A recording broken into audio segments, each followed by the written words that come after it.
Сочинские росгвардейцы спасли утопающих из Якутии. Спасенными оказались отдыхающие в Сочи якутяне, 49-летняя женщина и ее 11-летняя внучка.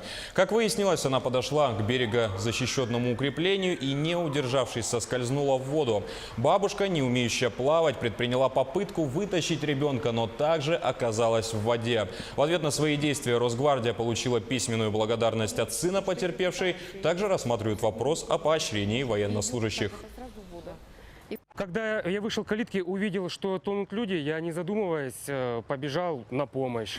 Были буквально вот здесь, им мешала подняться на берег волна. Он подплыл, он схватил ее, а я начала за него хвататься. Представляете, я не помню этого уже. И ее вот так вот вытащил, ее тут мужчины схватили. Я вообще не представляю, что бы вообще было. Если бы не Андрей, я вообще бы не знаю, что бы было. Мы просто бы утонули и все. Вот. И Карина ринулась вперед у нас. Я говорю: Карина, остановись. Я оттуда еще закричала, говорю: Карина, стой, не ходи одна. Как она мне рассказывает, я говорю, бабушка сразу подскользнулась, упала на живот, и все, ее потащила сразу в воду.